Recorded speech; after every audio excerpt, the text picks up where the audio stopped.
Olá, amados de Deus, que alegria é estar de novo em contato com vocês através do nosso programa.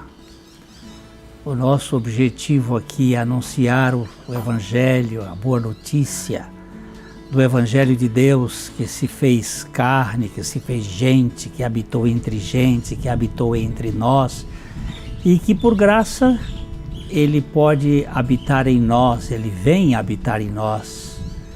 Os links estão aí na tela da sua TV, youtube.com/PIBLondrina1 e facebook.com/programa Café e Fé, tudo junto.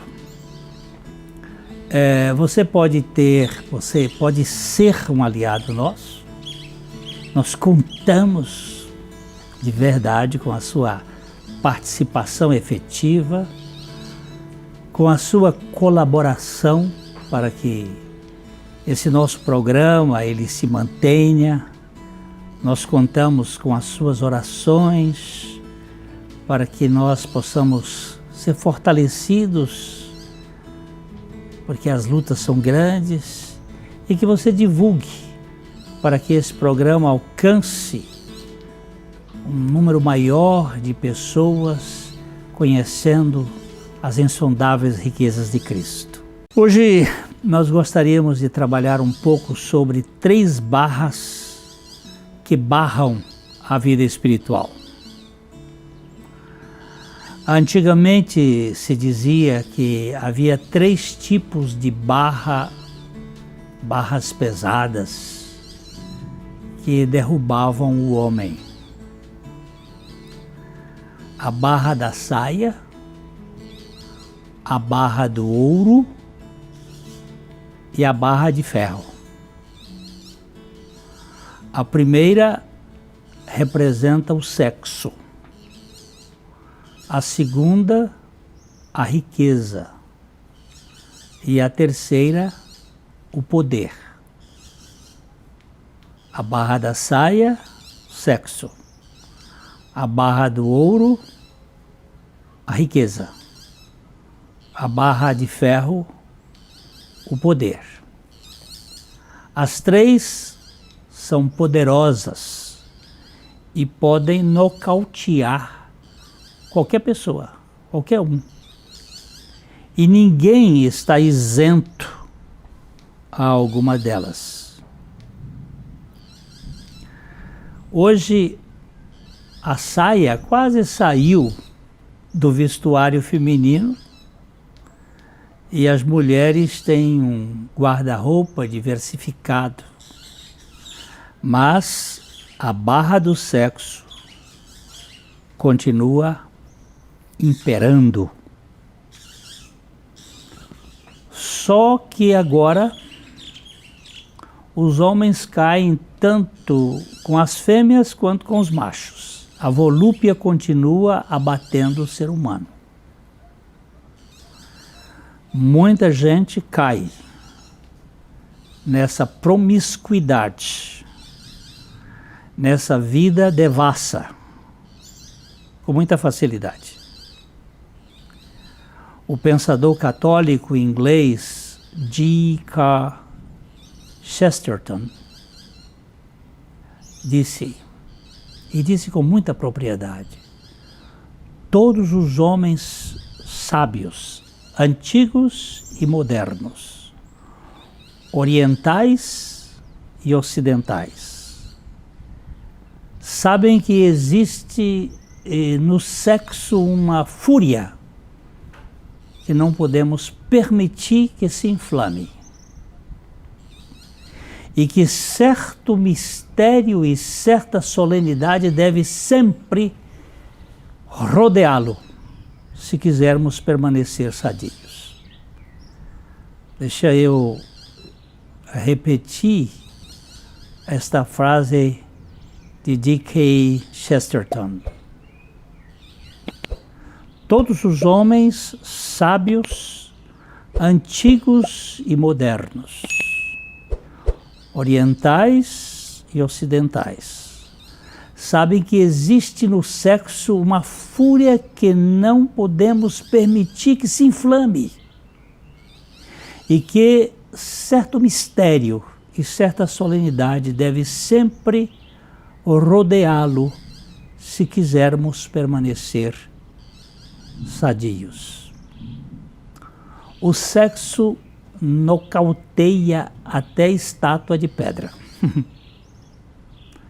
Ele é tremendo. Alguém disse que o que você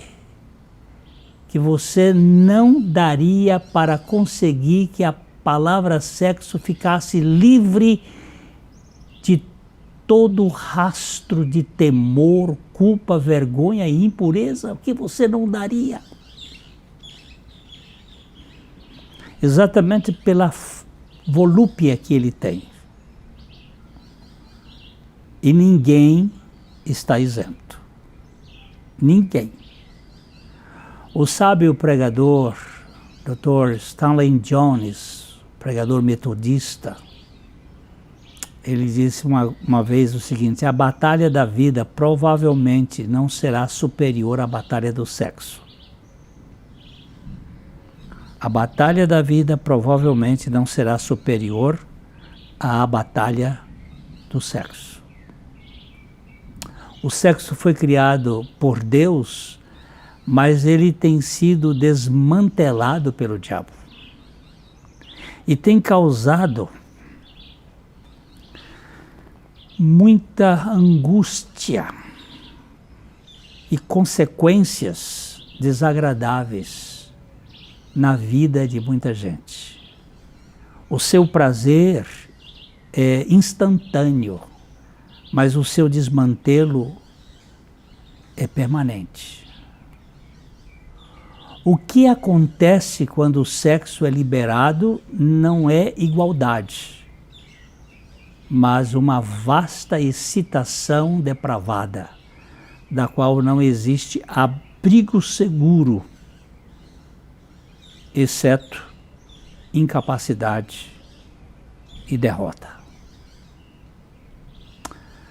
E aqui nós não continuamos dizendo: ninguém escapa. É uma luta para todas as pessoas. Deus pensou no sexo antes que o homem pensasse.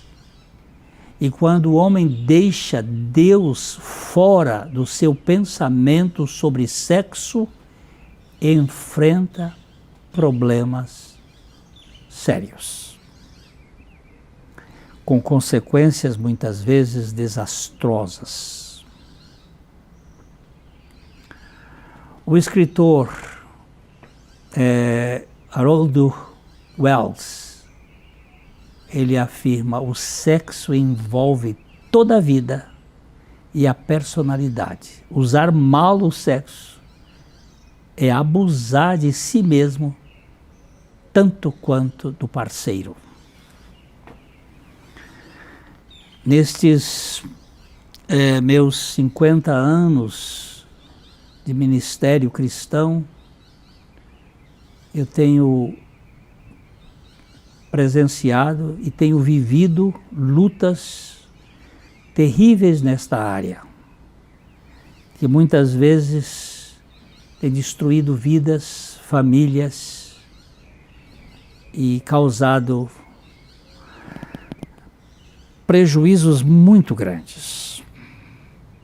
A outra barra é o dinheiro, que perdeu o lastro em ouro, mas não perdeu o poder da cobiça. Em 1949, com o projeto Marshall, o Fort Knox, lá nos Estados Unidos, tiveram que perder o lastro, tirar o lastro do dólar. Mas o dólar e o dinheiro continua tendo um fascínio. Não há mais moeda lastreada, mas há homens ilustres sendo demolidos pela ganância, pela sovinice, dominados pelo dinheiro. O dinheiro tem sufocado e aniquilado muitas vidas. O dinheiro fascina o que dele é desprovido e escraviza na avareza aquele que o acumula. Tanto o pobre que quer ganhar mais e está louco por ganhar, fascinado, como o rico que acumulou e tem medo de perder, estão presos pelo fascínio e pela dominação do dinheiro. Mesmo sem a barra de ouro, o dinheiro quase sempre barra o progresso espiritual das pessoas. Ele impede que a pessoa cresça espiritualmente porque ele se torna um Deus. Jesus deu identidade pessoal às riquezas quando disse de modo muito enfático: ninguém pode servir a dois senhores, porque ou há de aborrecer-se de um e amar ao outro, ou se devotará a um e desprezará o outro. Não podeis servir a Deus e às riquezas. Isso ele disse em Mateus capítulo 6, versículo 24. Vemos aqui que as riquezas são comparadas com o próprio Deus. Elas têm o poder de dominação, e um poder de dominação alucinante e sufocante. O teólogo americano J. Blanchard, ele diz o seguinte: poucas coisas testam mais profundamente a espiritualidade de uma pessoa do que a maneira como ela usa o dinheiro. Poucas coisas. Mamon, que é o nome dado por Jesus às riquezas ou ao dinheiro, é o maior senhor de escravos do mundo. Mamon tem um poder de dominação. Segundo o bispo anglicano G.C. Riley, ele diz o seguinte: 2/3 de todas as lutas, brigas e processos judiciais no mundo originam-se de uma simples causa: dinheiro. 2/3 de todas as lutas, brigas, processos judiciais têm o foco no dinheiro. E o mais interessante, o dinheiro nunca deixou ninguém rico. Pois segundo o velho John Rockefeller, o homem mais pobre que conheço não tem nada mais do que dinheiro. Isso foi um homem tão rico, e ele está dizendo: o homem mais pobre que conheço não tem nada mais do que dinheiro. A terceira barra é o poder. O Império Romano foi equiparado, na visão do livro de Daniel, ao ferro. A barra de ferro foi fragmentada com a pedra que caiu do céu. Contudo, a sedução pelo poder vem cada vez mais se projetando. Se você olhar a política de um modo geral, as pessoas que ascendem a algum posto de poder, elas não querem sair mais dali nunca. A ambição pelo poder é como água do mar. Quanto mais se bebe, mais sede se tem. Quanto mais sede, mais se quer beber. E aí não para nunca. A pessoa fica fascinada. Numa roda de políticos ilustres em Brasília, saiu esta frase: o dinheiro é extraordinário.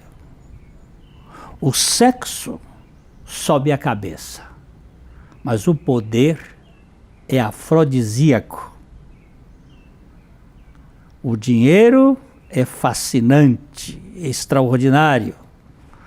O sexo sobe a cabeça, mas o poder é afrodisíaco. Aquele que subiu um degrau agora quer chegar ao topo da escada, e o poder fascina, e o poder embebeda, e quer nessa escalada, parece que nunca para. O poder, antes de dominar os outros, domina o coração de quem o possui. Porque eu não só quero dominar aquela pessoa no poder, mas ele já foi, o poder já me dominou. Eu sou escravo dele. Milor Fernandes ironizou com o seu jeito. Democracia é quando eu mando em você. Ditadura é quando você manda em mim. Quando eu mando em você, é democracia. Quando você manda em mim, é ditadura. Fica muito claro que o ser humano tem dificuldades reais com o poder. Ele tem muito problema com o enfrentamento do poder. Sexo, dinheiro e poder são as 3 barras terríveis que frequentemente barram a vida espiritual de qualquer ser humano. Todos os homens, filhos de Adão, são tentados aqui. Por isso, precisamos de um poder maior para nos libertar dessas grades sutis, dessas algemas que aprisionam tantos e tantas vidas são destruídas. Alguém disse que a tentação é algo que nunca devemos estimular, mas é algo que sempre devemos esperar. Nós não podemos estimular a tentação porque ela já existe ali a possibilidade, mas sempre devemos esperar ser tentados. Este homem de Deus, este católico precioso, Thomas A. Kempis, ele foi preciso. Não existe ordem tão sagrada, nem lugar tão secreto nos quais não haja tentação. Não existe nenhuma ordem religiosa tão sagrada, nem um lugar tão secreto nos quais não haja tentação.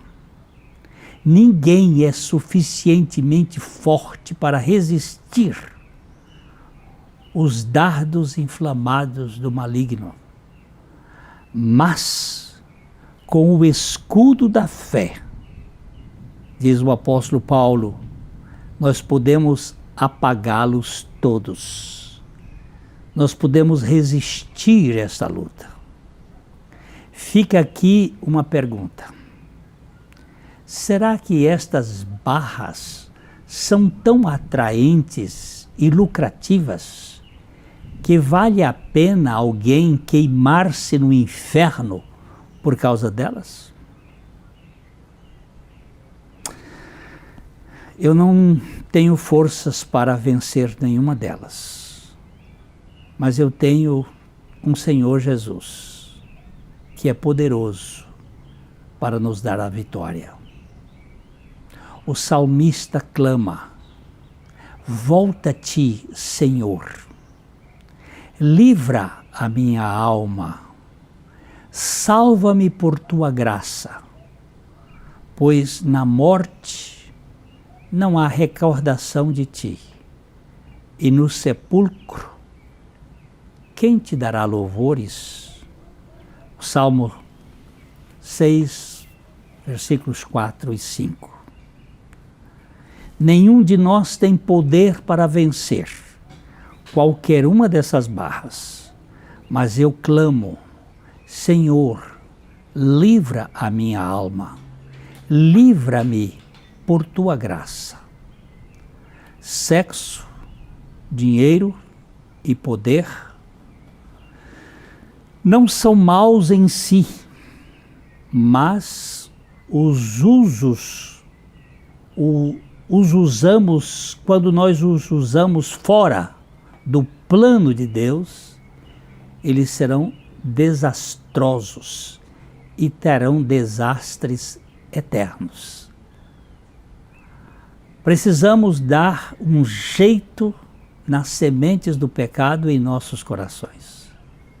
Se negligenciados, depressa se tornarão ervas daninhas e crescerão e sufocarão as nossas vidas. O único jeito de resolvermos isto é sermos libertos de nós mesmos. E o único meio de sermos libertos de nós mesmos é morrermos juntamente com Cristo.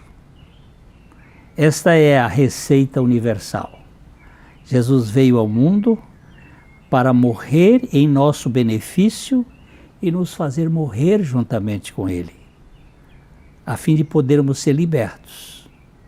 O Evangelho de Jesus Cristo tem a única solução para essas 3 barras que nos barram no nosso progresso espiritual. Nós vemos em Gálatas, no capítulo 2, nos versículos 19 e 20, aquilo que eu chamo de a vitória. Porque eu, mediante a própria lei, morri para a lei, a fim de viver para Deus. Eu estou crucificado com Cristo. Logo, já não sou eu quem vive, mas é Cristo que vive em mim. E esse viver que agora tenho na carne, vivo pela fé no Filho de Deus, que me amou e a si mesmo se entregou por mim. Que assim seja. É a nossa oração. Em nome de Jesus, de coração para coração. Até o nosso próximo programa.